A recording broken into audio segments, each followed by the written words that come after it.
Well, let me thank everyone for inviting me. I want to thank the organizers, the moderators, and those who are in attendance, and thank all our people there in Brazil. We are talking at a time of uncertainty for the country known as Nigeria, and I'm sure, just like most of us, you hear all the news every day about how fast the country is going down, and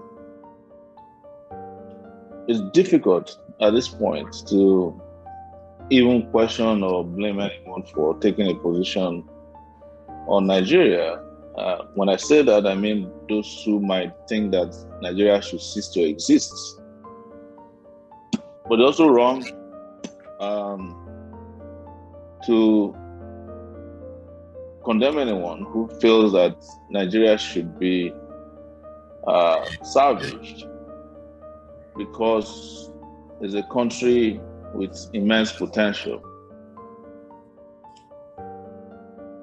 And for those of us who have traveled extensively outside of Nigeria, we understand the power of strength of a nation as big as Nigeria. On a personal level, and because of personal experiences I've had, I do not think that breaking up Nigeria will solve Nigeria's problem, or that will solve the problem of humanity here in the place known as Nigeria. And as a result, and because of my Pan-African credentials, I have mostly supported a Nigeria that could play a major role on the continent of Africa, and a Nigeria that could help us leap into a united Africa. Because if you look at some of the countries that are doing well all over the world today, they are doing well on the basis of strength. China has over 1 billion people. India has over 1 billion people. America has 350 million people with 50 states and several territories. Brazil, where you are based today, is big and has diversity.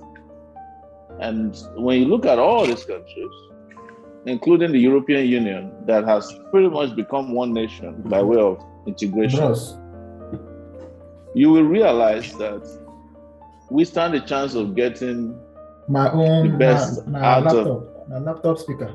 I think someone who is managing this should help us with. There's a lot of people intruding into the conversation. I think the host should figure out a way to mute anyone who is not speaking directly, with due respect. So I came to the conclusion that we can make the best out of Nigeria. And I've also looked at it and thought about it and researched it and discovered that Nigeria's problem is not its diversity. Nigeria's problem is leadership. We have some of the worst leaders in the world, and they are the cause of our problem. To leave the problem of leadership, completely abandon it, and not address it, and then start looking for other solutions, short-term solutions, will leave us even in worse conditions than we have found ourselves today. It is the reason why I take the stance I take, that we need, before anything else, a revolution. What a revolution will do is put an end to all these shenanigans and serve as a standing lesson against those who have put Nigeria in the condition that it is today, and those who might want to do or repeat the situation that Nigeria is today. And I have no doubt that that's the truth. We can go in another direction and start, we can create the smaller republics, right? But I worry that we will find ourselves in the same position that we're in, even if it's not worse, when we do those things without addressing the problem of leadership. So that would be my intro to the meeting today. Thank you very much, Mr. Sowore. So there's a question from Alaji Aquino. He has referred me to Nigerian 1999 Constitution. He's asking you to say your view. What do you think? Do you think that Constitution is anything to go by? even if we're going to have a election in 2023? Completely. I'm opposed to 1999 Constitution. The 1999 Constitution is not a constitution. It was a document put together by the Nigerian military and rammed down the throat of the Nigerian people. It has no legitimacy as far as a constitutional document is concerned. There's a process globally recognized for making and ascertaining and legitimizing a constitution. It must have the imprimatur of the people. It must include the people who you are making the constitution for. They must be the ones who made the constitution. And the constitution must then go through what they call a referendum before it can be legitimized. All these things were not met as far as the 1999 Constitution is concerned. So I personally don't believe in the 1999 Constitution. I don't think it can be amended because you cannot amend an illegitimate document. What needs to happen is for Nigerians to set up their own constitution, come together and put in whatever they want inside the constitution. Ratify it by way of a referendum and let it be the constitution that guides our peers, not the 1999 Constitution that, according to the Minister of Information during that period, his name is Uwodo. He said when they were going to swear in Obasanjo in 1999, they had not printed the Constitution. They didn't know where the printer was. How do you call that? How do you use that kind of a fake, fraudulent document to govern 200 million people? Thank you very much. We have another question from Mr. Daniel. Mr. Daniel, can you unmute yourself and please ask a question? Thank you very much, Mr. Moderator. And thank you very much for being with us, Mr. Omoyele Sowore. Well, it is very good. Yeah, my question, firstly, or it will be on that constitution that you said. Mr. Sowore, you have been in this politics, in Nigerian politics for a while. And this Nigerian constitution that we are seeing of 1989 is almost 22 years now. You politicians, Nigerian politicians, what are you looking at up to today that this constitution can have not been changed or has been amended up to today that we are having chaos within our country today? Please, can you just, and what is the way forward now? I have and why is it not amended? We cannot say that we don't have intelligent people like you in the Nigerian politics up to today, and we are saying that we are using the same constitution. That is my question. Thank you. Let me be very clear, right?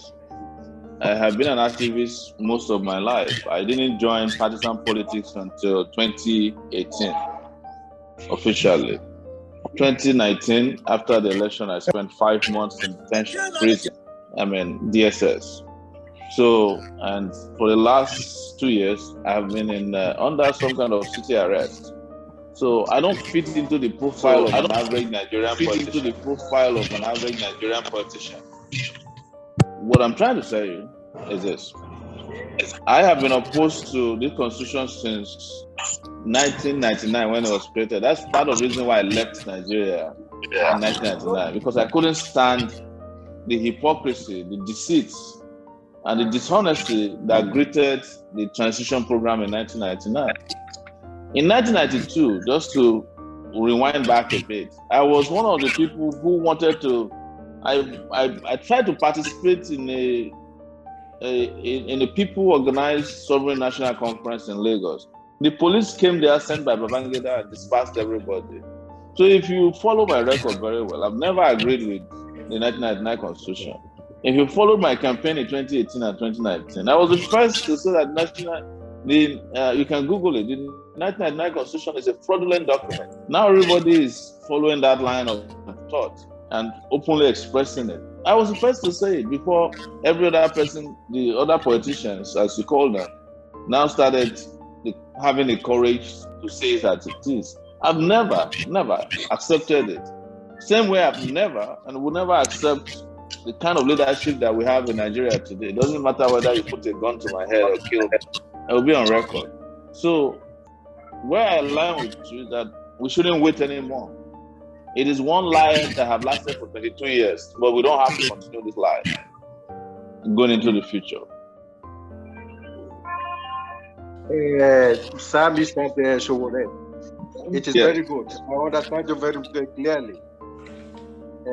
With your politics that you are your aim of bringing Nigeria forward, are you ready?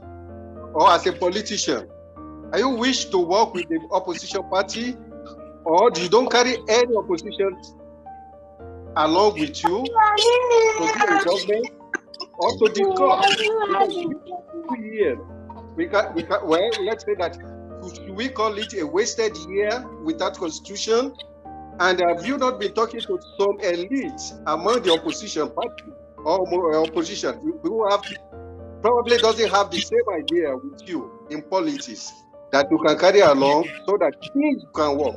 Because we know that even at all, you be the president or you be the leader of Nigeria today, without the opposition being carried along, little can be done.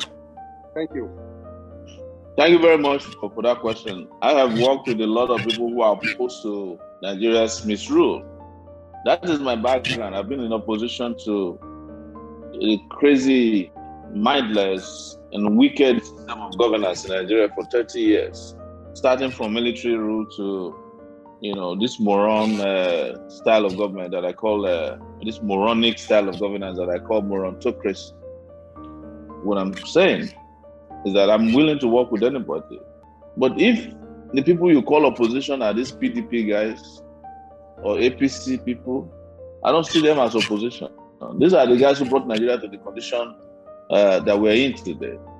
And I find it difficult to relate with a PDP person who was part of 16 years of governance that has kept Nigeria in darkness after spending $16 billion to generate electricity. I don't have respect for them, and I don't know if they have anything to offer.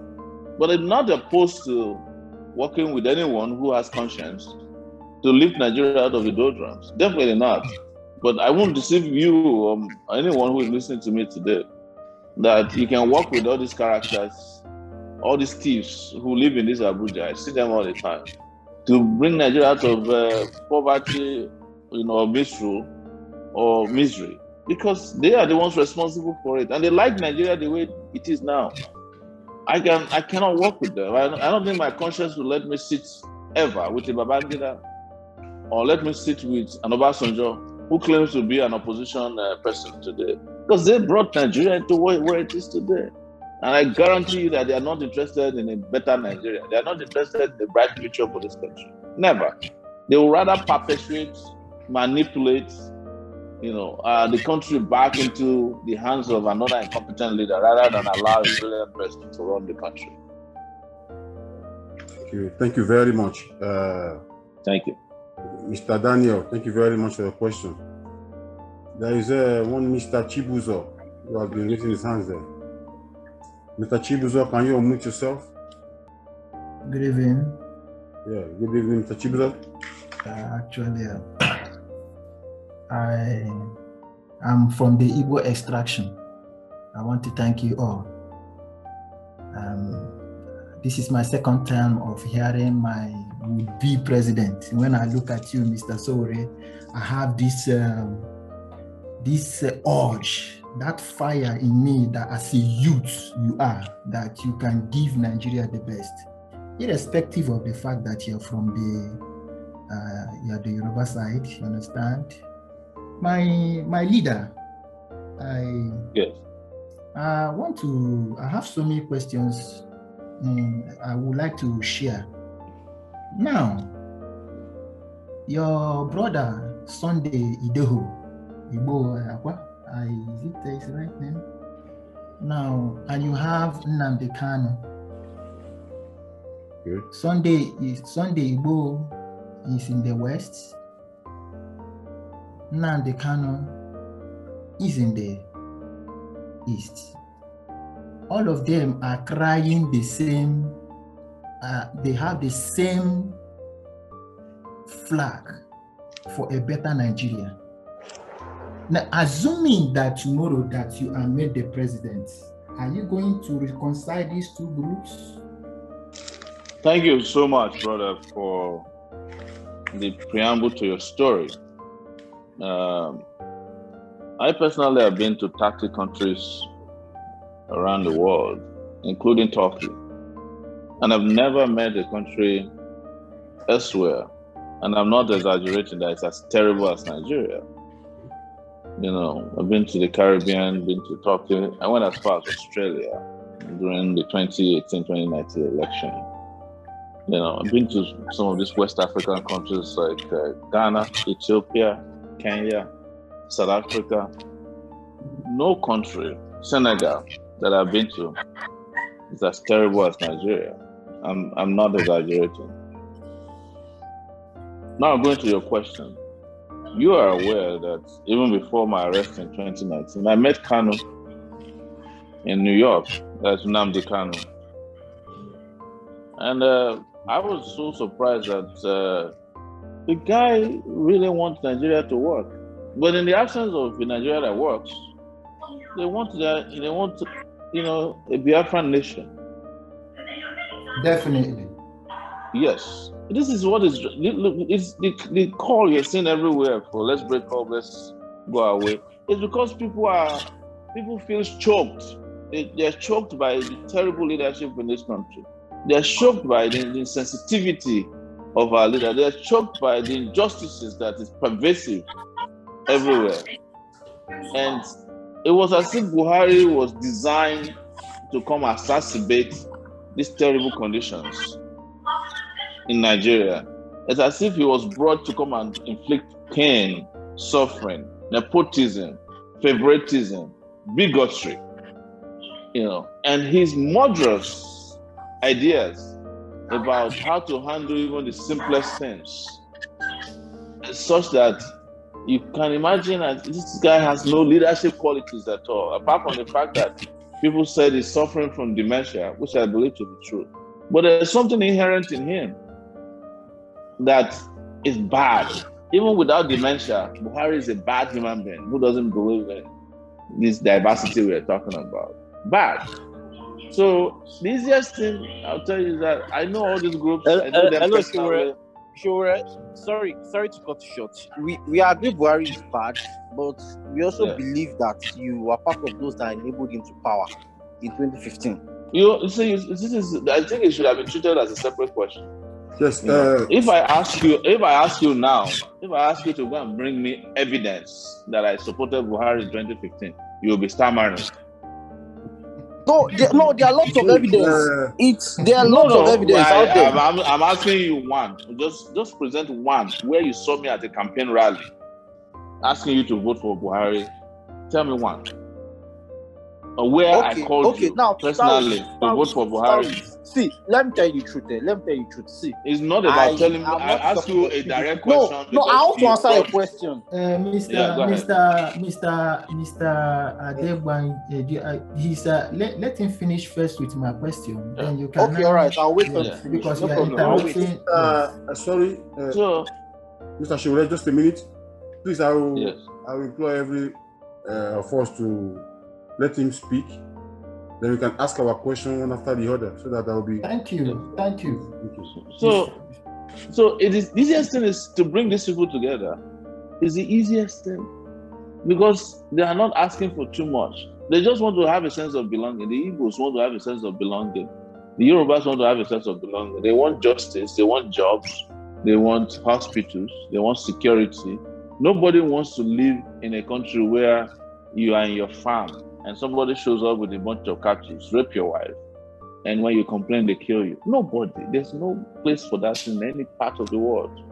So, and to have a government that you cannot cry to, the police that does not protect you, and then blames you for this kind of predicament. Just like the Attorney General said some 4 or 5 days ago, comparing spare part sellers with, Fulani herdsmen who are roaming around, destroying people's farms, killing and maiming citizens. You understand that at the highest level, these guys are the worst characters that can govern a country.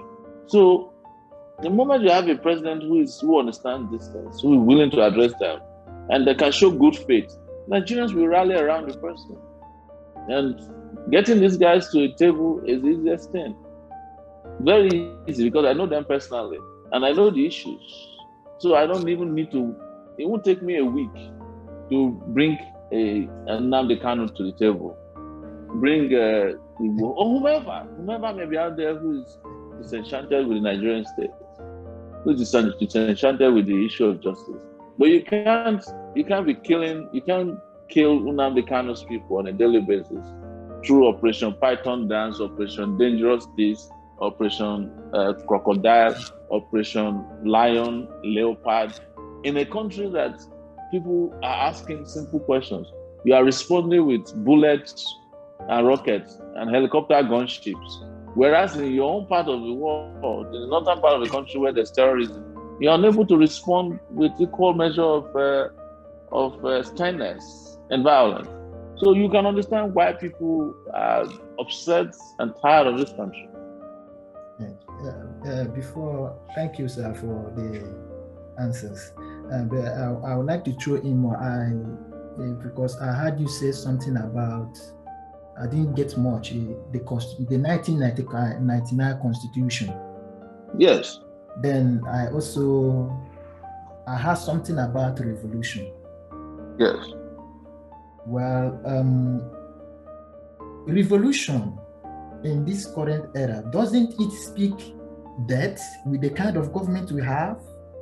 No, the question I'm asking you is that are we not dying even without fighting for a revolution? That is one. What revolution does is to shorten, whatever we need to do. Instead of dying for 10 years, we do it in a week. Whomever survives, which I'm sure all of us will take it from there. You understand? But you don't want to do a revolution? Okay, you're doing your legitimate Biafra agitation. The army is there to kill you on a daily basis. The police is killing you. They've killed more people in Olu, in Imo State, than would have died in a revolutionary struggle nationwide. So the people who said they didn't want revolution when we were doing NSAS, when we're seeing revolution now, they said no, they don't want revolution. They're the people that the army went and shot and killed at the Lekki gates. You understand? So you do a revolution, good for you. You don't want to do it, and you are still in need of a revolution. One day you will realize that, hopefully when it's not too late, that revolution will solve the problem. Because it's about leadership. Without taking these guys out of our system, it's just like you have cancer and they ask you to do an operation and remove the cancerous cells or the place where it started. And you said no, that you prefer to be drinking agbo. One day the cancer will kill you now. Thank you, Mr. Chibuzo. I think we have to move forward. Thank you very much for your question. I would like to allow Mrs. Ann from Colorado.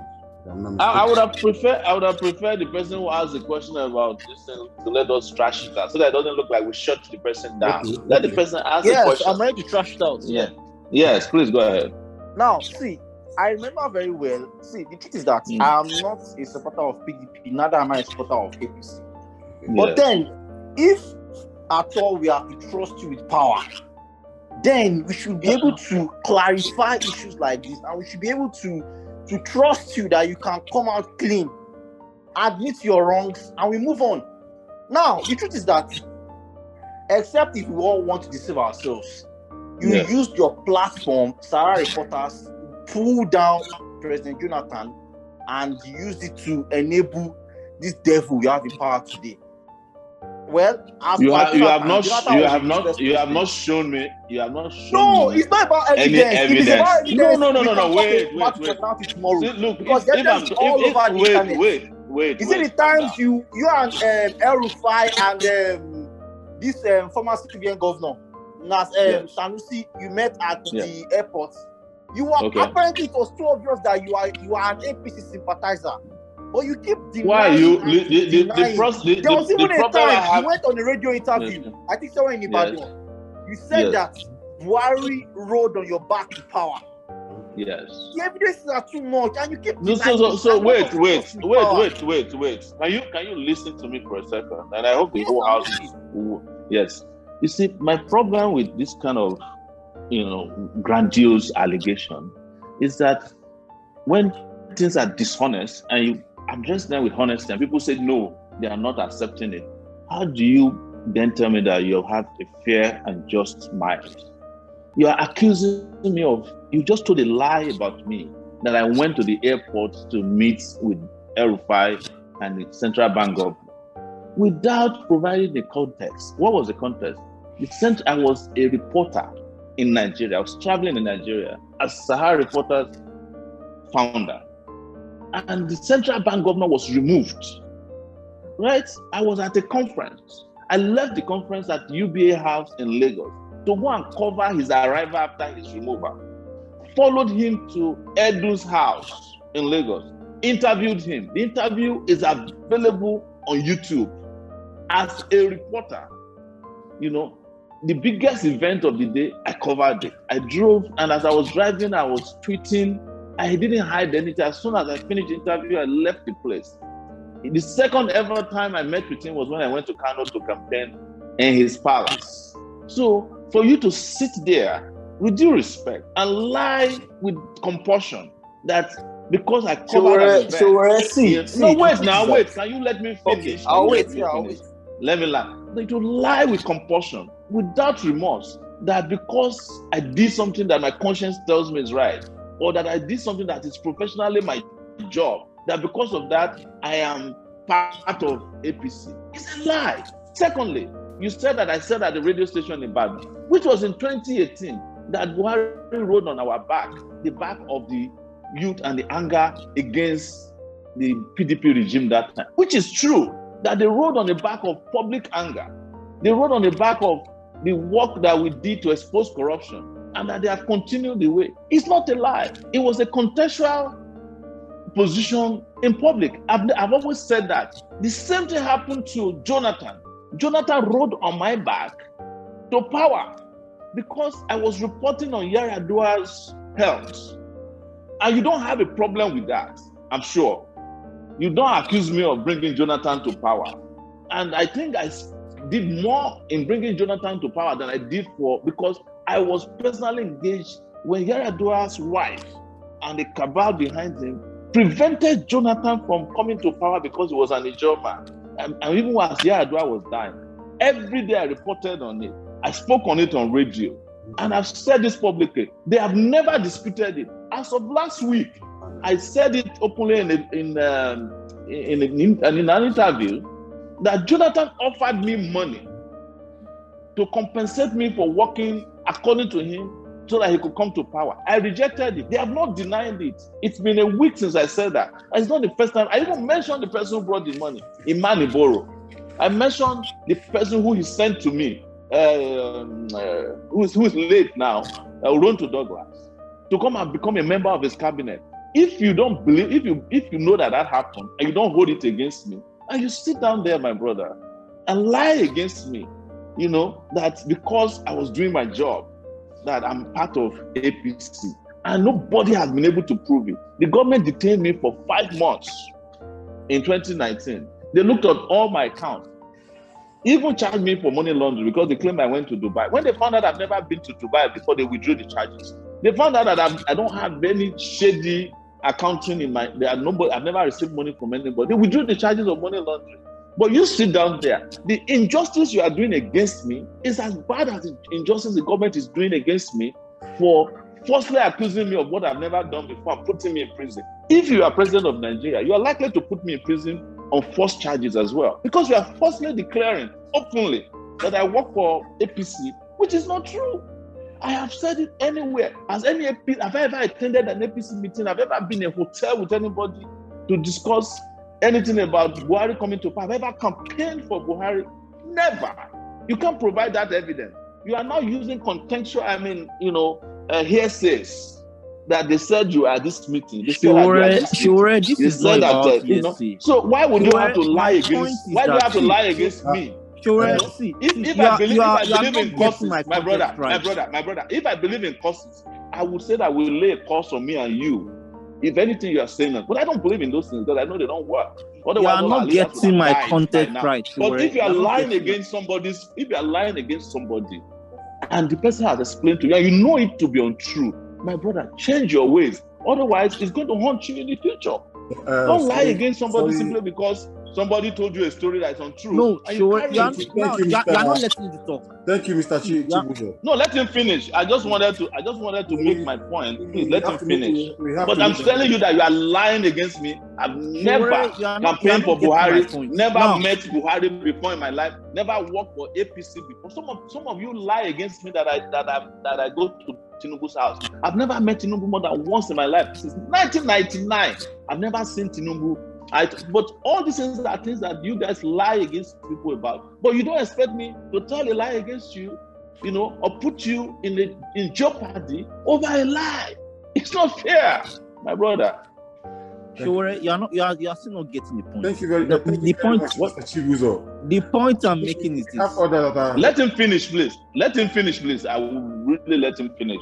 The point I'm making is this. Now, to be honest with you, prior to you campaigning in 2019, we all had this belief in you that Sowore is the guy, Sowore is the man, is this and that. Fine.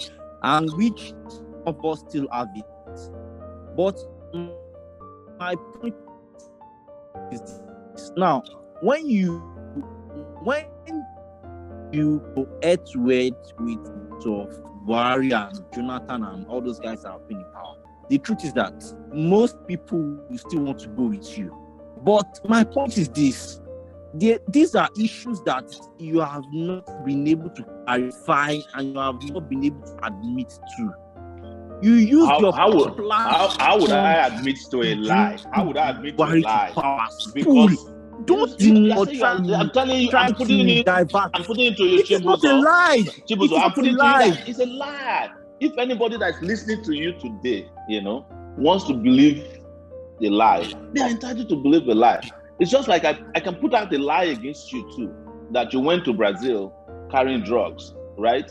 And put it out and keep pushing it, that you are doing drugs in Brazil. And you want people to believe it, and you don't do drugs. You're not selling drugs. You didn't go to Brazil to be selling drugs. You are not forget about that. No. Don't forget about it. What I want to clarify to you is that don't stick with a lie because it's convenient. Because one day it might be your turn. Not a lie. Use your but I've asked you to provide me evidence. Look at Jonathan was a useless president, no doubt. So you want me to have supported Jonathan and bring Buhari to power. Which one issue was overblown on Sahara reporters? Give me one instance. Is it the fact that his wife was stealing money, or that Desiane, his girlfriend, who last week the EFCC said they took back from her $153 million? You understand? The thing is that we live in a country where our own biases, covers our conscience. Otherwise, Jonathan should be in prison. If Jonathan was in Brazil, he would be in prison today. Yes. So, no doubt. Is it that person that should have been in prison that should apologize? Wait. Exactly. So, and I'm of that opinion. Is that person that should be in prison after his tenure that you want me to apologize for opposing? You want me to apologize to a thief?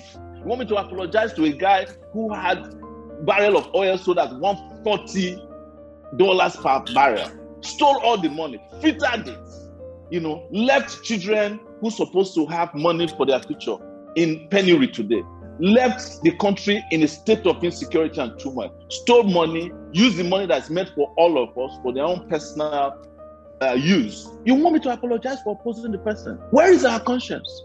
No, I never said so. That's what you are insinuating. That because I was opposed to Jonathan, because I was opposed to Jonathan's recklessness in government, you want me to apologize for doing that? You are not getting the context I'm coming from. What is your context? Tell me. My context is this. Buhari is useless. Jonathan is useless, no doubt. Yes. Now, so you want me to still apologize for? So another regime will come now and they will ask me to apologize to Buhari too. What I'm saying is this: if truly you want to become a supposed great leader that we believe you should be, the truth is that when you make a mistake, you should be bold enough to. I'm asking you once again, what is my mistake, Chibuzo? You use your mistake platform to enable this power. Oh, okay. Because the platform was opposed to Jonathan's recklessness and corruption. You are upset with that. I'm sorry for that. No, I love the way you expose Jonathan. I love if I like definitely don't. You definitely don't. What's on what you said? That if you are in a good country, Jonathan ought to be in jail by now. To be honest, exactly. So what are we? So who should now apologize? The only crime I committed, according to you, was that I was opposed to him and I exposed every corrupt act he was involved in. But you said something. Wait. You said something that is very instructive. That you said it was overblown. That's my crime in your eyes. That his corruption was overblown. Where he stole 150 million, we said it was 400. Abi, that's my crime. So let's move on. I don't want other people to Let's move on. But the truth is that we still have a lot to talk about. You are trust you power. Adeyinka, I think it's time we move forward because. Can we move forward, Mr. Adeyinka? Adeyinka, can you let us move forward, please? Moderator, please, can we have a limited time for a question? But not that we cannot move forward. But Mr. Sowore still allow the man to talk. That is why if Mr. Sowore stop him, he will stop. But when Mr. Sowore is giving him a chance to talk, no, it's asking a good question. There's no problem. But what we are saying, can we have a limited time for any question? Can we please move forward? Can we move forward, please? Ask your question. You can go on, please. All right, Mr. Sowore, you are welcome, and I want to sincerely thank you for everything. I mean, everything. You've made me as a person to know about the wickedness and the evil of our oppressor. Before you came in, I said something, that we don't have too many tribes in Nigeria. No, we have only 2 tribes. The tribe of the oppressed and the tribe of the oppressors. And all of us that came into this forum, I want us to have objective mind. If you understand Sowore from professional point of view, and you look at his history, you will realize one thing. The same thing you are accusing him of Jonathan is the same thing he has also done to this Buhari you are talking about. And it's the same thing he has done to Obasanjo and Atiku. The truth is this. All these leaders, they came in, not because Sowore exposed whoever that was supposed to be exposed. They came in because the people themselves were already tired of the very person we talk about. You see, all this argument, oh, Sowore did it, is part of the strategy of the oppressed to continue to make us not to be in one voice. And as long we continue to sit on this platform to hold Sowore accountable for this, we will never, and I'm saying it, we will never get what we are looking for. Like I said earlier, I like Sowore is coming from his own angle and his understanding. Nnamdi Kanu too is coming from his own angle and his understanding. The Arewa is coming from their own angles and understanding. The Igbos, the Ododuwa, they are coming out from their own angle and understanding.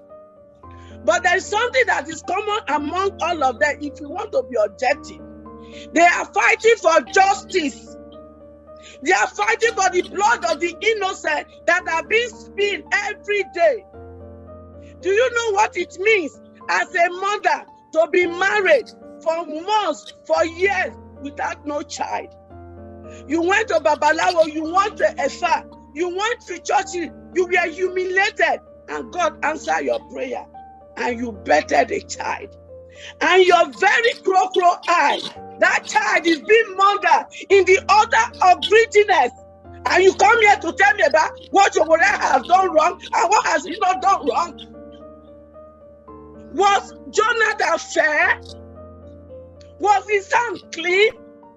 They say he that must come to equity, he that must find justice must come with a hand of equity. Why are we blindfolded? Do you hear what that woman said? The day that Sowore and co, they were crying for the release of those the children they kidnapped in Kaduna. The woman said, I not go school. That is why I send my child to go to school. And that child right now is taken away. And I'm not sure if that child will come back. I saw it, I cried. I remember calling Dr. Chidi in Canada, and I was crying. And I said to myself, if no one follow me, I will go to Washington. And I will let them know here in America, at the fowl has rights. If you do, even though you have God, you are licensed to hunt here in US. If you don't go to the location you were licensed to hunt, and you went to another location to hunt, you will be arrested and jailed for hunting a bushmeat. How much more a child that a woman carried for 9 months is being pushed out on the street, and we are here blaming Sowore for what? Is that our problem? Is that our problem, my brothers and sisters? For how long are we going to push Sowore in a hot seat and be blaming him for exposing the wickedness of our people? For how long? If you were Sowore, will you like that? Will you? No. All of us that are blaming him. I want to ask us, like the first speaker said before Sowore came. Listen, we are all the cause of Nigeria problem. One way or the other, we are the cause. And we, all of us, whether you like it or not, all of us must work together to bring solution to the problem of our country. Let's stop blaming ourselves. If Sowore apologize to you today, will that stop the corruption that is going on? Will that stop the killings? With that, if that will not solve it, then let's drop all those trash in a dustbin of forgetfulness and look at the bleeding of our nation, and let us please work together. Buhari is not good. Jonathan wasn't better. Obasanjo, that monkey, was not better. Atiku that is warming up is not better. Ajekudu Gerald Tinubu is not better. All of us are supposed to work together. We are here fighting ourselves. Why are we being deceived? For how long are we going to be deceived? Is it because they are not reach your stomach? Are you waiting for them to kill your brothers and sisters and cousins at home before you feel the pain? For goodness sake. If you don't feel the pain now, I'm sorry. Like I told my team, that look, Nigeria is sitting on a time bomb. And when the bomb blows, it is all of us. You see those Boko Haram? They are the Amajiris that we deceived in Islamic religion that they should come and practice Amajiri. Now they grow up to become a young adult, and they look at this phone that tells them everything, and they see the injustice that is done to them. Then they become a recruit ground for Boko Haram. The thing is this: what are the root cause of all this problem? I am a social worker by profession. When you want to address something, you identify the problem. You look at the root cause. What is the root cause? of all this problem. It is not Sowore. And let's stop this bullshit. And he's your fellow brother, for goodness sake. Do you think it is funny how many of you will leave your daughter and son and wife here in US, where there is safety, and you go sit down there in a land that they hate you with passion? How many of you will do it? If you can't do it, let's stop blaming him. He was only doing his professional job. And let's accept it. Let's stop the lies they are telling us. Let's stop doing that. Whoever that is accusing Sowore, if you were doing your professional job with integrity and sincerity, true to yourself and true to your maker, how long will you be accepting this bullshit we throw at him every day? Please. Please. Let's stop dividing ourselves. It is the strategy. In strength. In strength. In unity. We will overcome these oppressors. They are just minute. But as long as they sow the seed of discord and hatred in our midst, Mrs. Anne, the victory is very far. Mrs. Anne, all of us are crying for. Mrs. Anne, what an emotional, in fact, whether we are Ododuwa, whether we are Biafra, whether we are this, if me, I want to even talk, say, from my own tribe, Urobo in Delta State, I will say to you, Yoruba, the Igbos, and the Hausa, that you people are selfish because you are the three major tribe of Nigeria. You are the three major tribe of Nigeria, and yet you people will keep on saying you are marginalized, you are this. What of us that are from other tribes that are not being recognized? So please, let's be one and move and fight for this fight and get the victory. Thank you. Thank you very much. Thank you, Mrs. Ann. In fact, you are. Attention, Mr. the Coordinator. Mr. Coordinator, please, can we have a limited time for each fellow that is asking a question or wanted to ask Mr. Sowore a question? Because we have a lot of people wanted to know something about Sowore and his political affairs. Thank you. Daniel, please, listen. You can only talk one after the other, please. Mrs. Ann, thank you very much for your, it's more like an advice than a question, actually. We thank you very much. And always let us know your full name while you ask questions for us, please. Mr. Sowore, do you have anything to say to that? No, I think she made a submission based on her when I was in the University of Lagos, I fought against cultism. I was totally against court violence and cultism. The University of Lagos authorities sat one day and said the best way to destroy Sowore's name is to claim that he's a member of a cult. They couldn't find any cult to assign to, because I remember they set up their own cult. They call it authority confraternity and said that I'm the capone of that cult, So I left the University of Lagos with people divided over my legacy as an anti-cultist, as a pro-democracy activist, because of this lie, And it was completely a lie. But later on, when the university authorities started getting old and leaving, they started confessing to their children that they had to lie against me because I was too much for them to handle. Those of you who were around in 2018, you must have heard of a woman who went online when I was campaigning, claiming that she gave me videos of people who were being raped, children who were being raped. And I went and sold the videos to the Lagos state government.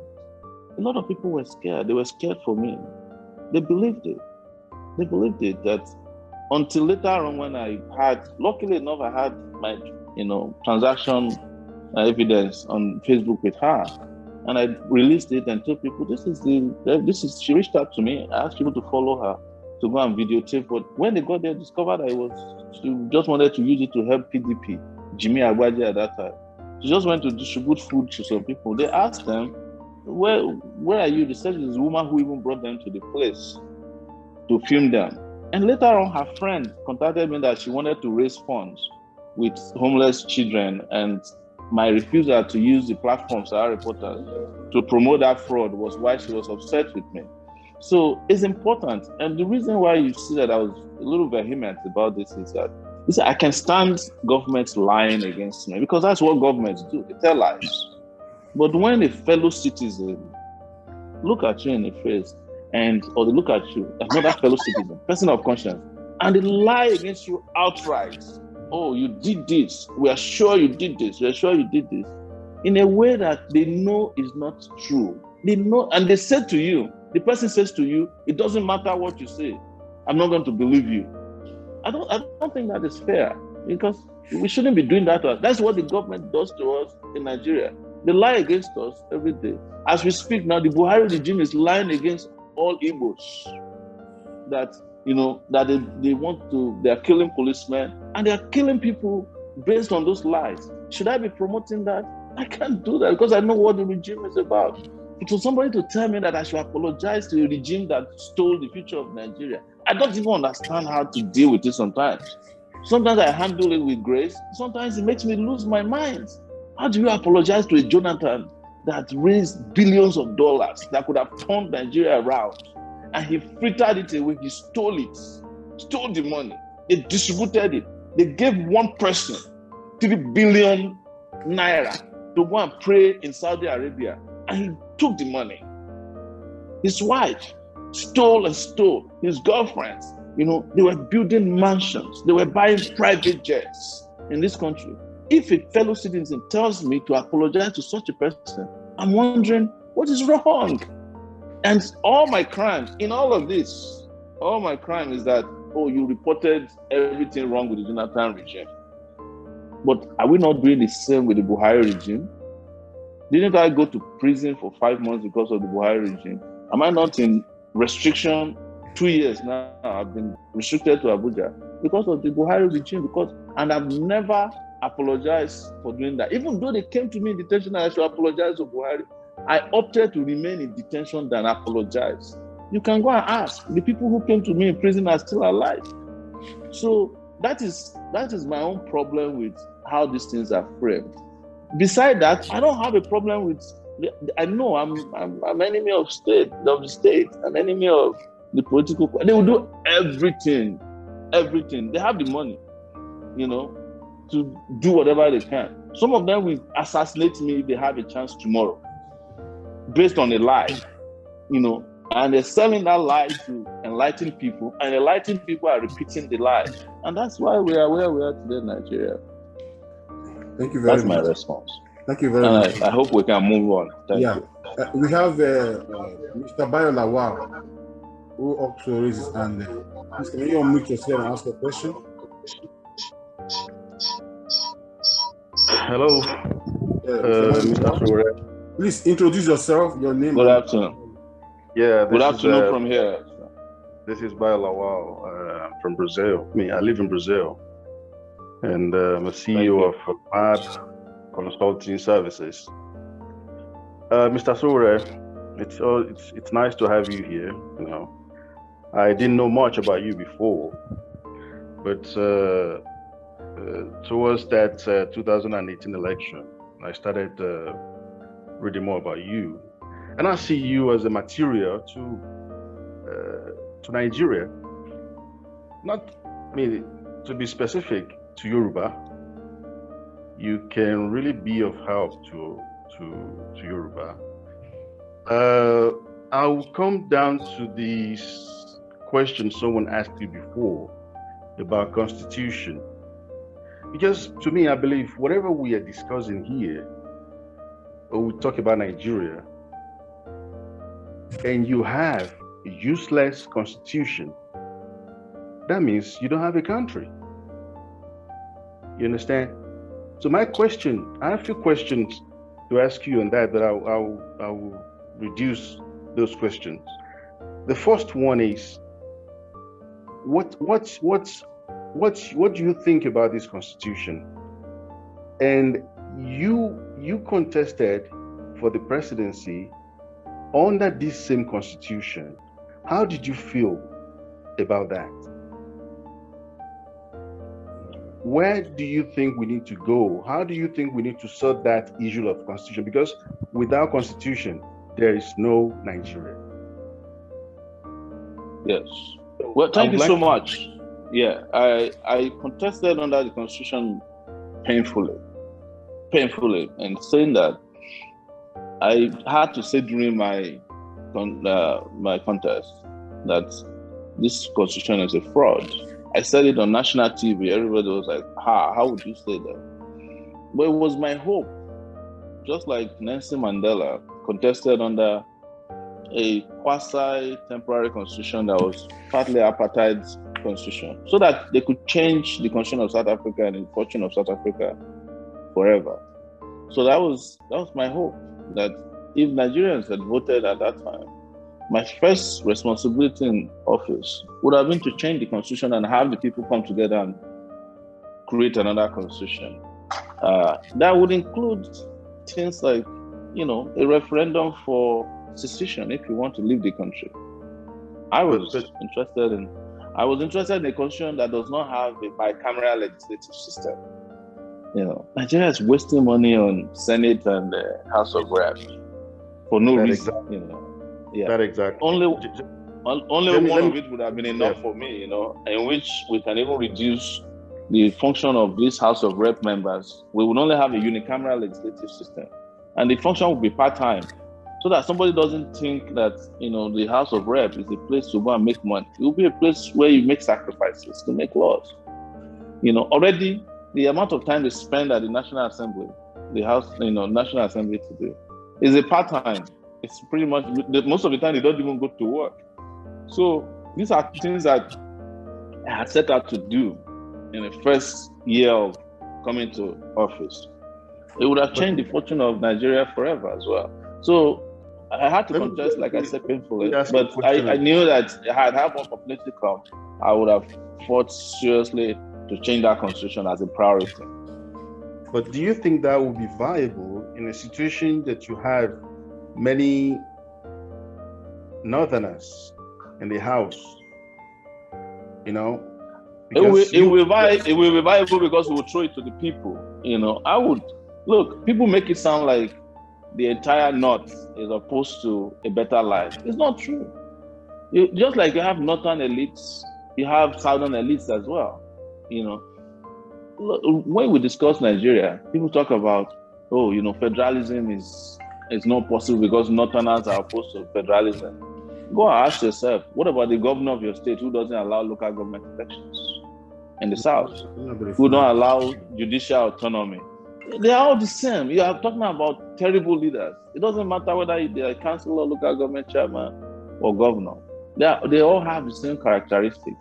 But if the Nigerian people want a different constitution, and some people stand in the way of the constitution, and the public say this is what we want, then those people have to give way.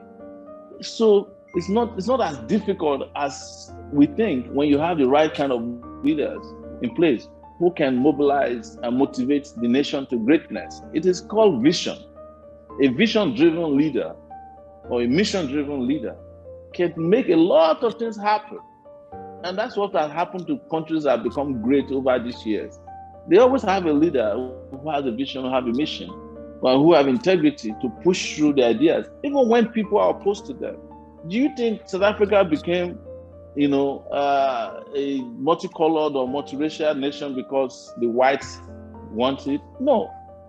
It was because majority of black South Africans fighting for almost 100 years said enough is enough.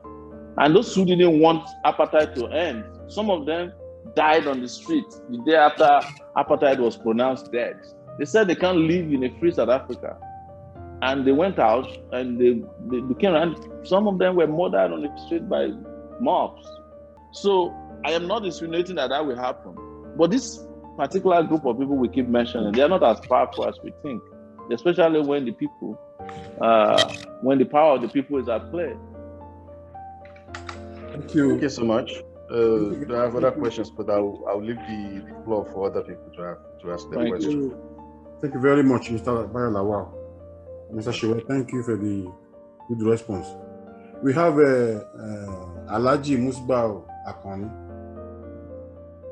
who has raised his hands too. Are you there, Alhaji? Yeah, can you hear me now? Yeah, now we can hear you now. Yeah, it's Alhaji. Okay. Please introduce yourself and from where you're speaking. Yeah. So, good afternoon, all. Good afternoon. I want to thank our guest for asking us, asking for our call to be interviewed today. My question is, well, in the first place, I want to thank him for all his efforts in the past. I will not thank God that we have people like him in Nigeria who are still advocating for the right of the people.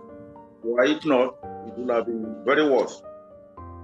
He could simply sit in his office in the United States, I understand it's a US, and be watching us from far away. But he decided to go to Nigeria to go and join others and lead the struggle for our emancipation.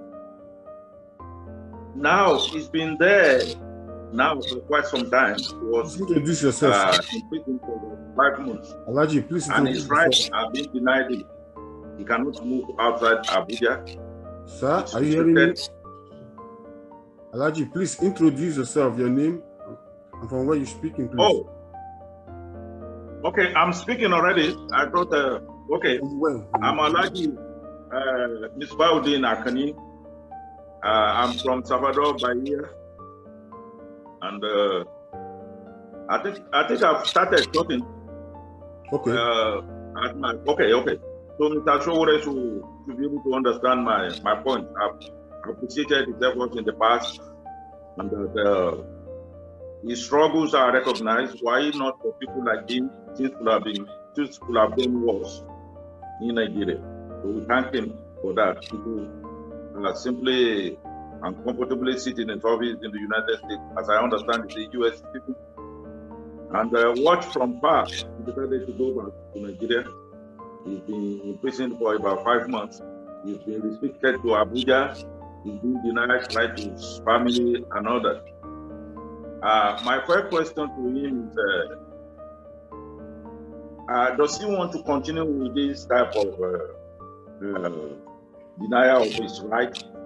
Would it be okay for him to find a way and leave the country the way Kanu did and fight from outside instead of him being denied his rights and all these hardships he's been going through? I think with the help of the United States government, we should be able to take him out, or will the United States government put more effort to get him released and fight from outside, and when things are better, possibly come back to Nigeria. I'm just worried about his health, the lack of his access to his family, his business must be suffering, and all that. Now, my second question is the way he has spoken today is like he's a believer in one Nigeria. He thought we should remain as one. Yes, I'm a bit skeptical about that. I don't really know if there is hope for a united Nigeria with the way things are. With the reactions in the last days or so, when the southern governors came up with some questions of restructuring, and we will see the reaction of the northerners. It's like they want to maintain the status quo. They don't want things to change, but they believe if you restructure, they will lose privileges, and they don't want to do that. So many university graduates down the south are suffering. I've never seen a jobless Fulani graduate. Before he goes out of university, pushed out of the university, he already got a job and a very lucrative one for that matter. Will they be ready to sit down and let us talk and restructure the way Nigeria will be better? With their reaction now, even the Senate president who is supposed to be the prime mover and driver of this constitutional amendment, he is opposed to it. So others, senators and governors from the north. But they are comfortable with the way Nigeria is today. But that shouldn't be the future of Nigeria. We are talking of a united Europe. But each country has its own liberty. If they decide to live, they can live like the British did recently. Like the Ireland wants to go join the want to join the European Union. Is it possible to bring the Northerners to the table and let us sit and do the right thing in Nigeria?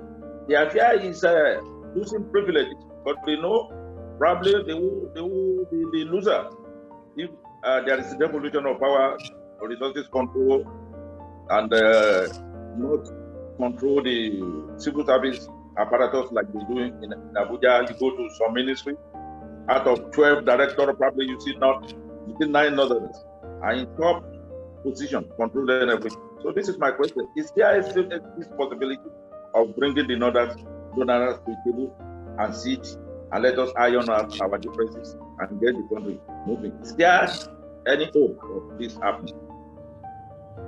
Thank you. Thank you so much for your questions. The first question was about my own personal comfort and if I could opt out of Nigeria somehow so that I could somehow be able to fight from outside. I appreciate that, but there comes a time in the life of a man that you make a choice as to how you want to live your life. And sometimes the choice can be very, very difficult. Very difficult. And that's what happened in this case. I was the one who brought myself to Nigeria. I flew to Nigeria. And I knew the dangers involved because I've done this before. And what you're seeing now is the outcome of that decision. The decision to stay in Nigeria wasn't because, it wasn't because I cannot leave Nigeria. There are probably 1,000 border outlets in Nigeria. Nigeria has no borders, as I like to say. I can leave anytime I want. But I opted to stay here because there are people who don't have passports, people who don't have a choice to fight from outside. And they're here, and we all need ourselves.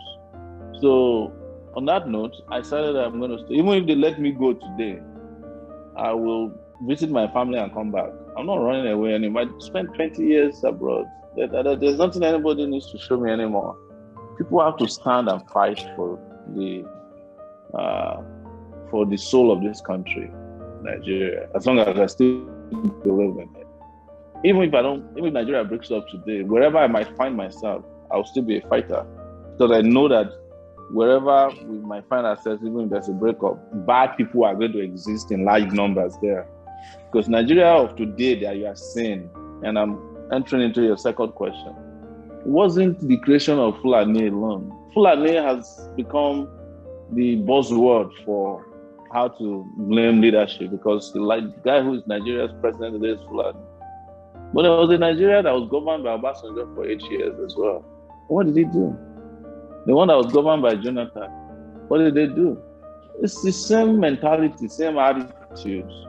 It's just that Buhari's own, his own agenda, his bigotry, his nepotism is so cruel and I would say very crude that it's just a rallying point for everybody who is tired of Nigeria.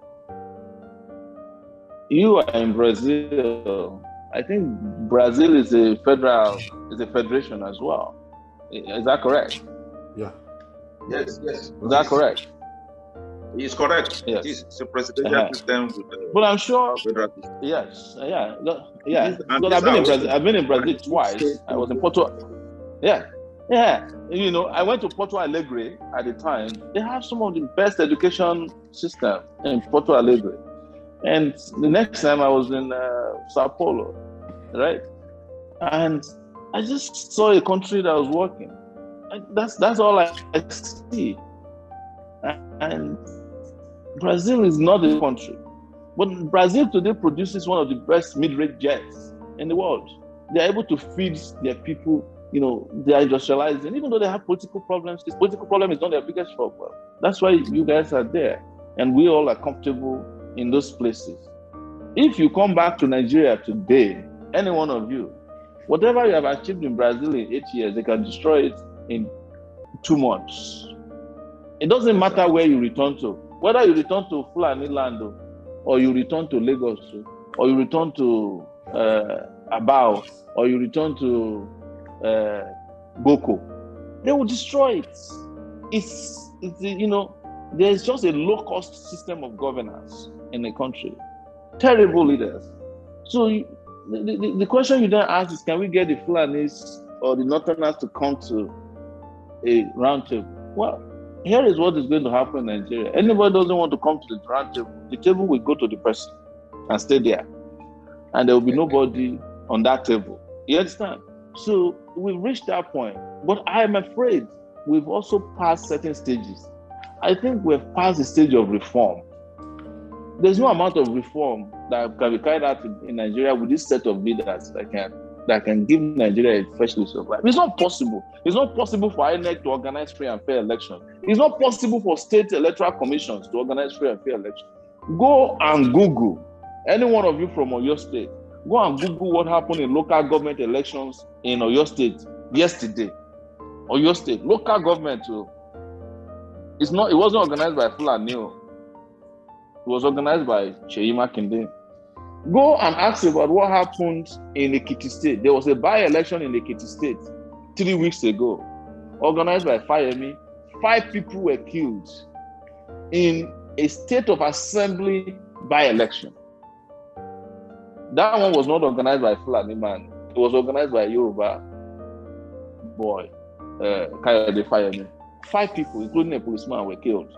So there's nationwide problem of leadership. Nationwide. That has nothing to do with tribe in most of the cases. But the Fulani hegemony that Buhari creates has become the poster boy for what is wrong with Nigeria. But even if Buhari is removed today and you bring any of these characters to come and lead Nigeria, they will still do worse. Obasanjo was president of Nigeria for 8 years. There's no road from Lagos to his hometown, Abeokuta. No, because their priority is not about taking care of the country. It's about taking care of themselves, the political class in the country. So I think, like I said, that people will be forced to dialogue if we want to continue, because we have to thank Buhari for it. Buhari pushed Nigeria to the edge, to the cliff. And any one more push like this, Nigeria will be over.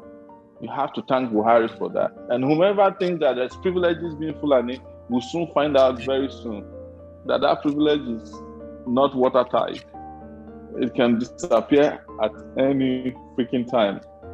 And I understand some of this sentiment, but I also have done my research and internalized the fact that the situation is not as simple as we sometimes take them. Thank you. Thank you very much. So what do you think is the solution now? What can we do? Because all these countries we are talking about, US, Brazil, because they are very strong institutions that can rise to the occasion. Look at the situation of the US when Trump was there. He wasn't satisfied. He didn't want to leave easily. But the institution, even the Supreme Court, where he nominated most of the judges, they went against him because the state controls the electoral system. It's not about institution. It's not about institution alone. It's leadership. If the Supreme Court judges in the US were like our Supreme Court judges, Trump will still be in power, even though they have nice buildings. You understand? It is a judge, right, who kept me in Abuja, a female judge. She has 5 kids. Didn't think about how I will eat or that I have family. You understand? And she's not a Fulani judge. She's from the southeast. The guys that arrested me in Lagos, they are Yoruba people. The 2 guys that maintained my detention who are in charge of making sure that I don't have any good life in detention. They were Yoruba boys. The guy who led my abduction from the detention in Abuja was a Yoruba man. If people don't have conscience, if people don't have integrity, there's nothing they cannot do, whether they are Yoruba or Fulanis. They will do anything. Which we have a lot of bad people. Like our mama said the other time, there are two tribes: the tribe of the oppressed and the oppressor. And the ones, a lot of oppressed people are even worse than the oppressors because they want to become like the oppressors. So they will do anything to get into the circle of oppressors.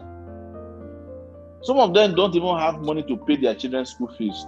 But let there be a protest today. It's the same policeman that you are praying for his salary that will come and shoot you. It's the same soldiers who have not been paid that will come and shoot you. Why is it that the institutions cannot be, the army institution in Nigeria cannot be like Mali, where there was a protest, and the army joined the protest, and the president of Mali was deposed. After 2 weeks, he had stroke, and I think after a month, he died. And Mali is still there. What is my solution, as you ask? It's a revolution. I don't hide it. Even after 5 months in detention, that was what I was telling them. I said, look, you are wasting your time. If you like, you keep me here for 10 years. Until Nigeria experiences a revolution, we are not likely going anywhere. Thank you. Thank you very much, sir. Alhaji Akoni, thank you very much for your question. Now we move forward. We have Alhaji Akim Akpina, who has also raised his hands here. Can you, Alhaji Akim, are you there? Yeah, I'm here. Good afternoon, Mr. Sowore. Alhaji Akpina, please let our question be very brief so that. Okay, I'm going to be snappy. I'm going to be very, very short. Okay. My question is that, Mr. Sowore, my name is Akim Akinola from Sao Paulo. My question is that, will you accept the restructuring, and also what is your take about the 2014 national conference? That's my two questions. Yes. What the question I would throw back to you are like this: What in restructuring what do we need to do by restructuring Nigeria? Because sometimes when I ask this question, when people say restructuring, I feel like it's a buzzword. I've never gotten, one single answer from different sources. This one will say, some people will say to me, it's because the states want to control their resources, right? Some people will say a state police, right? Some people say they want power devolved from the federal to the states and local government. So, what in your own case is the restructuring as you understand it, so that I will know how to best. I don't know if you watch Pastor Bakare last week sermon. That is simple. I don't watch Bakare anymore. Okay. It defines restructuring in a very simple way. That the pyramid in the north, then what they could call something in the southwest, and the Papkenen in the southeast. And each of these leaders, they use these resources to develop their own section. I mean, their region. Yes. That is very simple thing. They should allow every regional to develop control their resources. Exactly. Yeah. Yes. So, very fantastic. But I will ask you one question. If anybody is from Osun State, if we restructure and Osun State controls its resources, do you know what people will be selling in Osun State to survive? No. Exactly. Because they don't have resources as such. They could. Osun could be living off of tourism. You understand? Yeah. But because of terrible leaders, uncreative human beings, there's nothing. Are we going to be selling Dodoikire in Osun State? No, because there's nothing. There's no resources to fall back upon. Lagos State is the only viable state in the southwest, apart from Ondo State. Ondo State can't even pay salaries as we speak. So which resources are we going to fall back upon? So you go to the southeast. The southeast, what is there? Maybe there's coal in Enugu, but who is buying coal anymore? You have to go to South. The South people can say, yes, we control our resources because we have oil. But very soon, oil is going to dry up as well. So without the kind of creative leaders that can find new means of raising resources or creating revenue for Nigeria, will not have even resources to even manage. Any section of Nigeria will be broke as well. Meanwhile, when you have countries like China, Brazil, they are no longer relying on natural resources. They are relying on human capital resources. You understand what I'm saying? China relies on its people. The US relies on its people. You know, they develop their people through education, and the people in turn create new sources of resources. Software, for example, has brought a lot of money to India. I don't know, I've never heard that India has copper or gold or oil. But look at what they have done with software. Look at what they have done with medical tourism, because they educated their own people to become great doctors, to become great scientists, computer scientists, and whiz kids. That's what has brought, and they had Bollywood. That's what is making India proud today. That's what they're relying upon. And then you add that to great leaders, you have unlimited amount of resources. So am I opposed to restructuring so that we can fall back on our? No, definitely. I don't think the federal government should have the bulk of resources available to the country, and some people in Abuja, you find a director in Abuja, a director in the ministry, they will have a whole estate.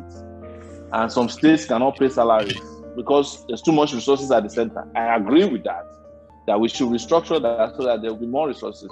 But we still need to find people who can manage those resources. Because if you look at what the governors are doing, the state governors are asking for state police, not because they want to police their state, but because they want to have a grip on the instrument of terror, to terrorize their opponents.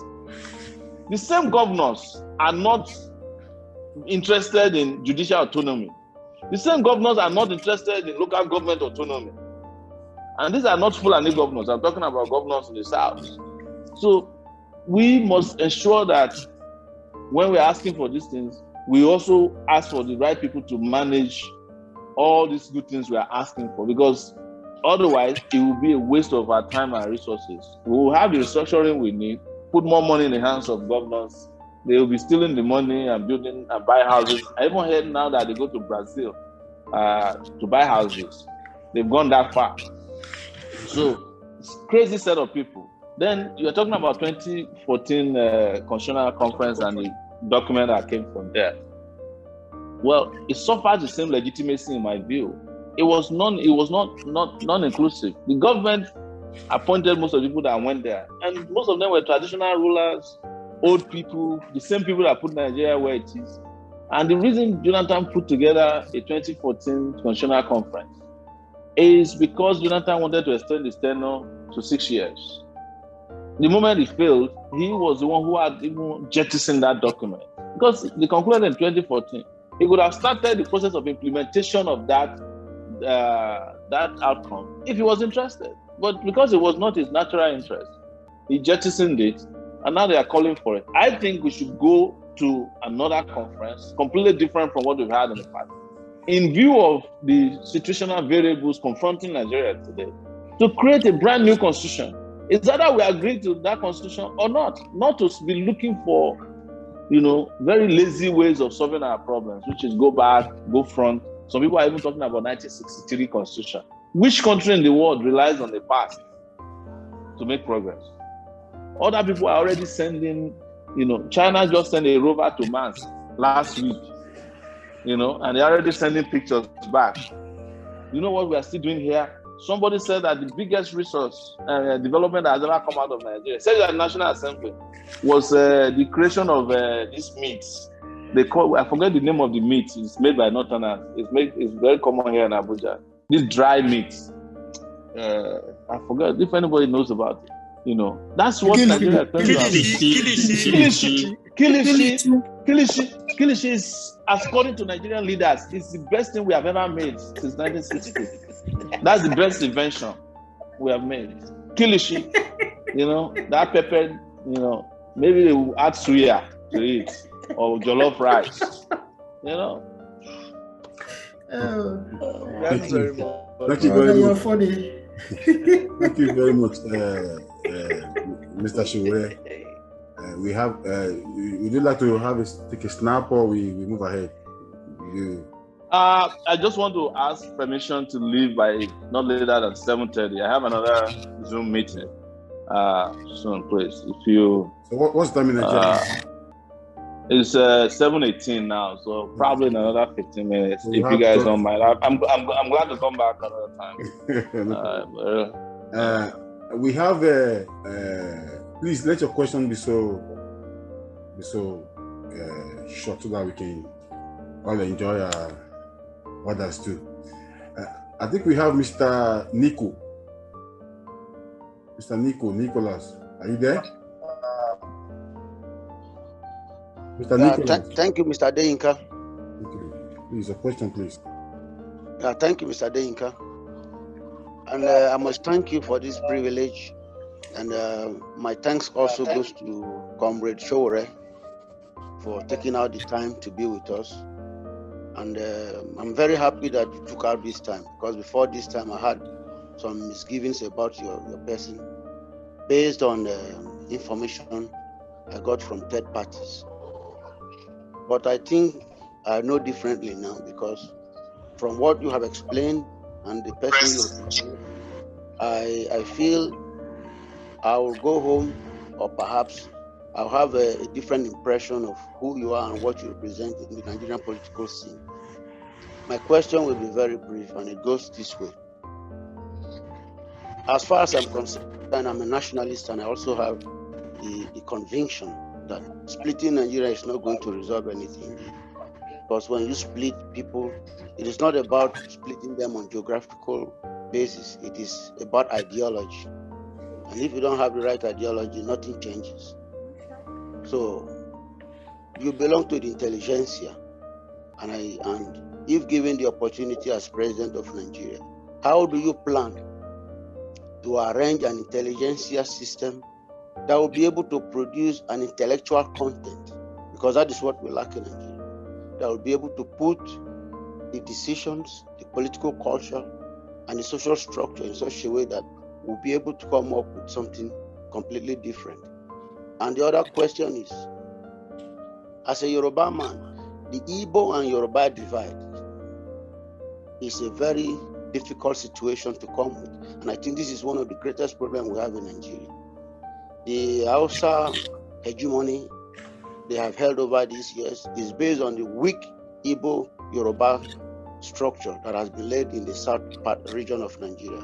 How do we hope to bring this disaffection between these two ethnic tribes into harmony so that we can move forward in the south?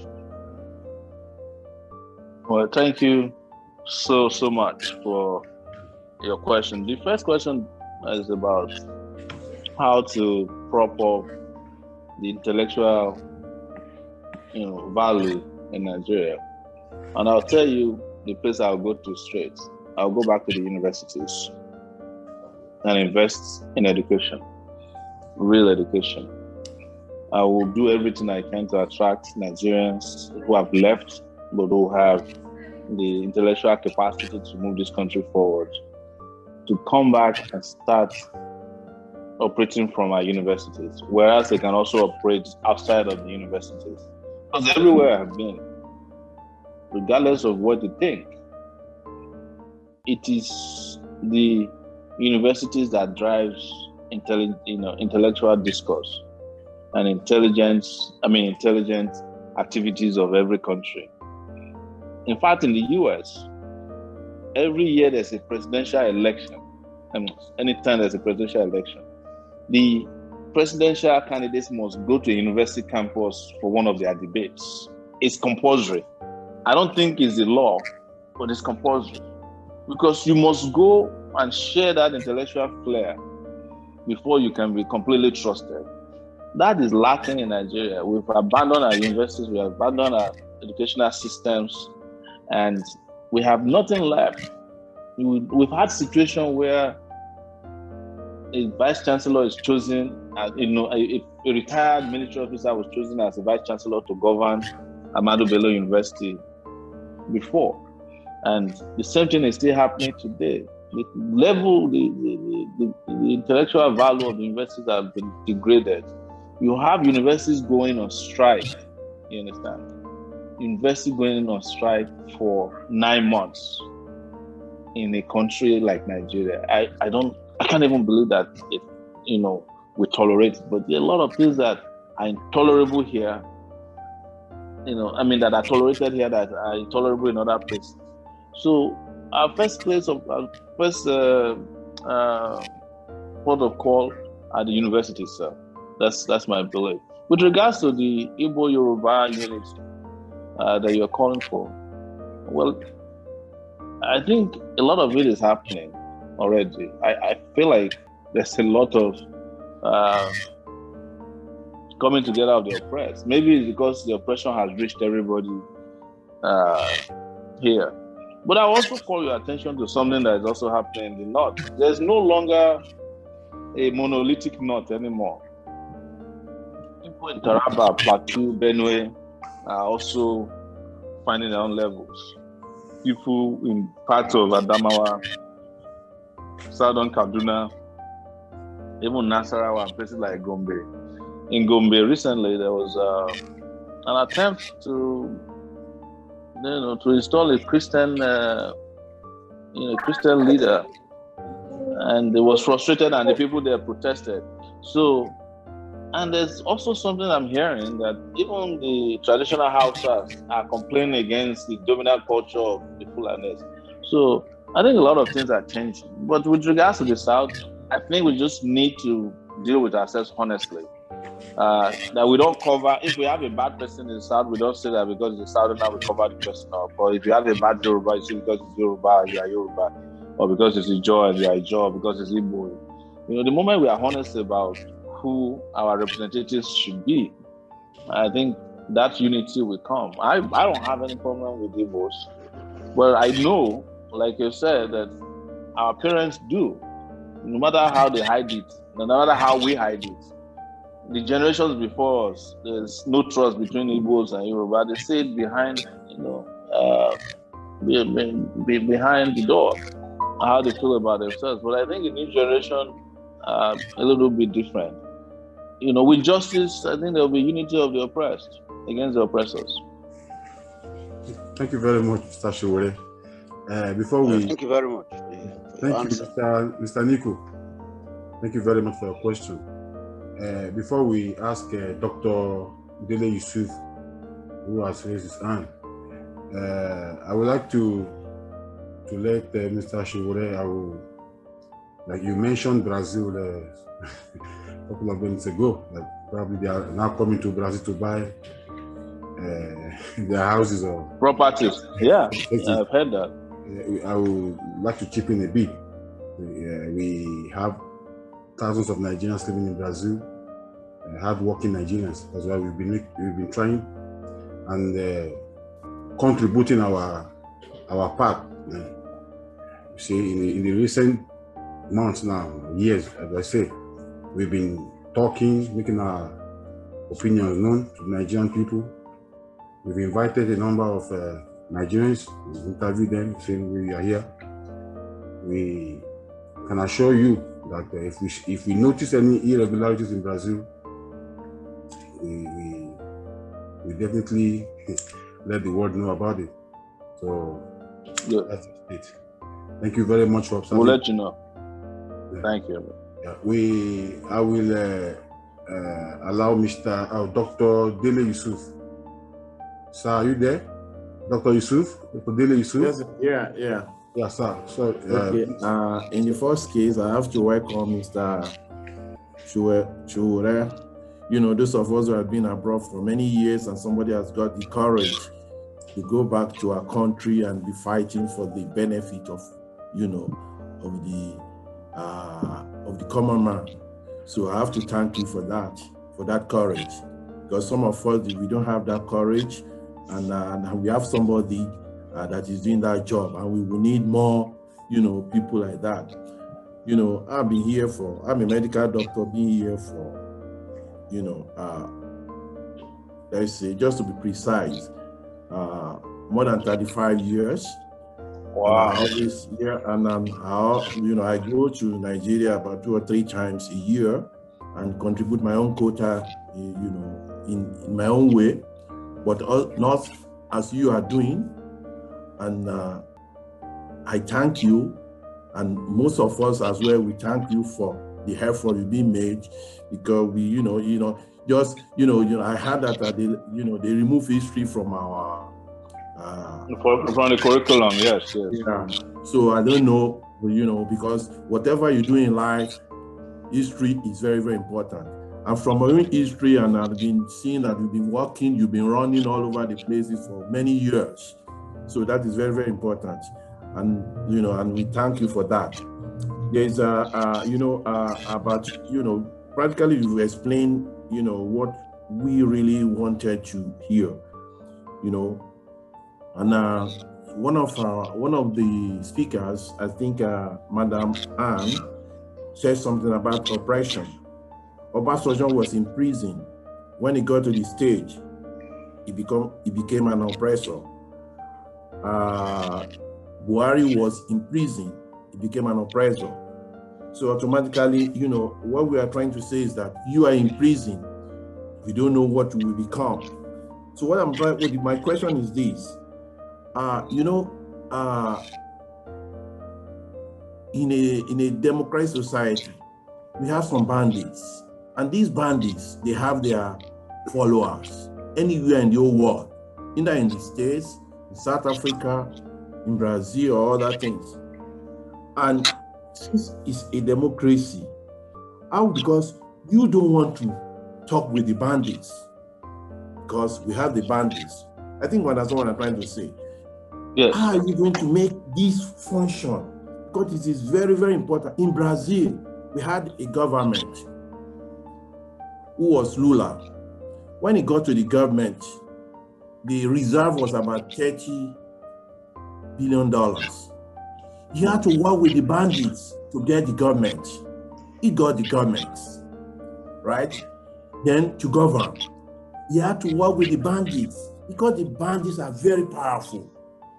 These guys that are very rich, they are not that they are privileged. Not that they are very intelligent. It's because they were very close to the treasure of the society. So they were able to make, some money, not that they are very intelligent. Okay, he had to work with these bandits in order to govern, because we have these bandits in the House of Representatives here as well. So he had to work with them so that in order to govern. So from there, he was able to ameliorate, to better the condition of life of the Afro-Brazilians, to the extent that he brought the reserve from 35 to 40 billion to $380 billion, right? That is why we are not in a mess today with this pandemic. Okay, now another lady was elected as the president. Now, this lady refused to work with the bandits. You know what they did? It was removed from the system. Then the bandit came in again. Now my question is this, because I'm trying to say that you've been walking all over the place. The guys are very powerful.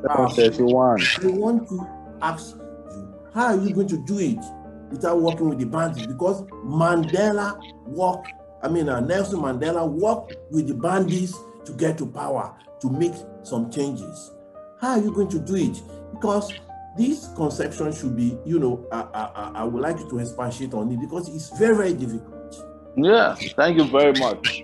One, I wanted to correct the impression about Obasanjo being in prison and becoming an oppressor. Obasanjo was an oppressor before he went to prison. And after prison, he went back to doing what he knows how to do very well. Buhari was an oppressor before he went to prison. After prison, he came back to do what he does very well, which is oppressing people. So nothing changed. It's just like that's their character. So with regards to your question about this, is a legitimate question. You understand? Our problem is that Nigeria, we have. Can you hear me? Yeah, I can hear you. Yeah. Yes. Our problem is that we have been ruled by bandits our entire life since 1960. You understand? For someone like me, 30 years now, I have looked at and seen what the bandits can do. We all have seen what banditry can do. If we had the opportunity to have a government that's half bandits and half good people, we would not be having this conversation we are having. If we give a contractor an opportunity or a contract to construct a road, and he construct the road and chop part of the money, some Nigerians will say that it's fine, right? They won't complain.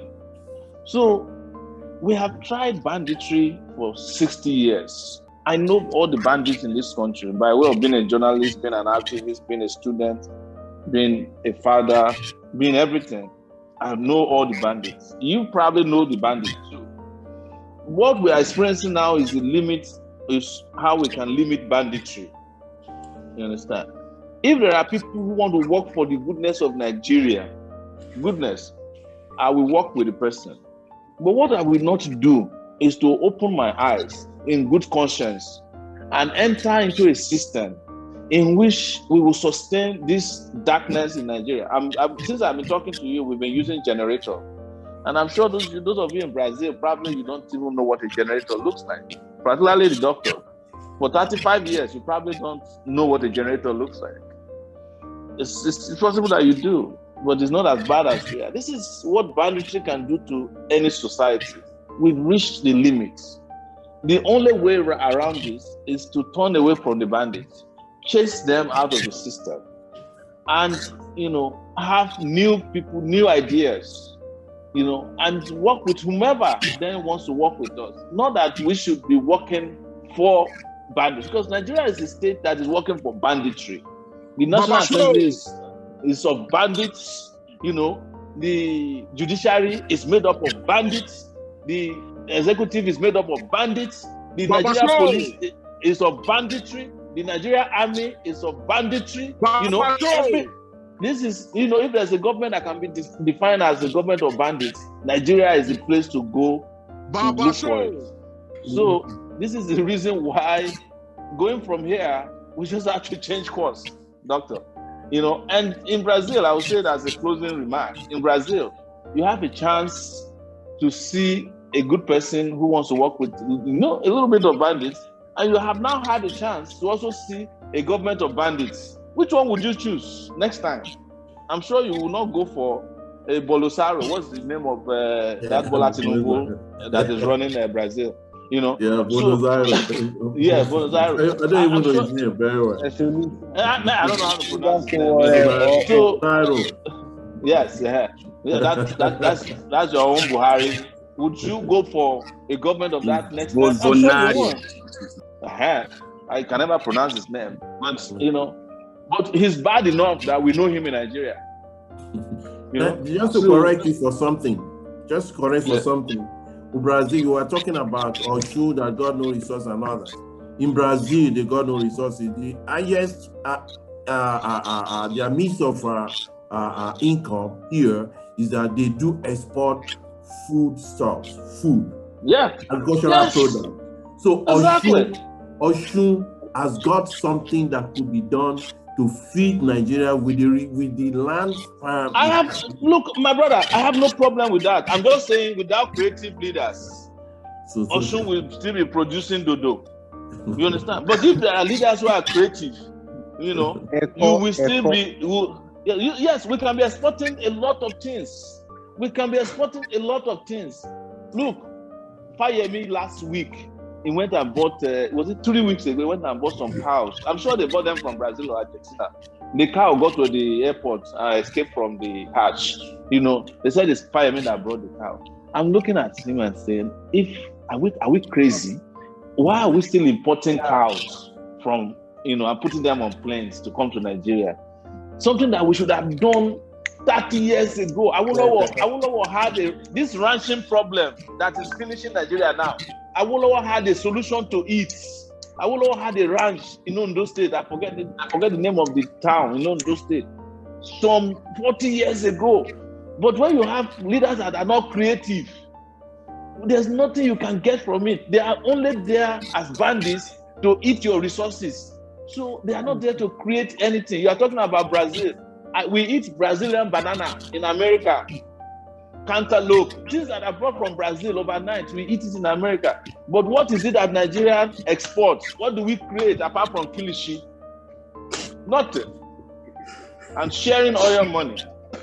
Even the oil that we are making here, brothers, we can't refine them. We have to take them out, refine, and import back. Who cost us? So without getting the leadership right, we can do all the restructuring we need, but we must restructure the brain of these our leaders through a revolution. And this is where I stop, my brothers and sisters, and those who have been watching and listening to me. I would love for us to come back, but because I have another event, I will ask your permission to take a leave. Thank you very much. If you don't mind. Thank you so much for inviting me. Thank you. Thank you very much. We thank you very much. My president. We thank you very much for being able to attend to us. President Show. We thank you very much, and can assure you that you've with what you have said today, you've been able to win more fans in Brazil.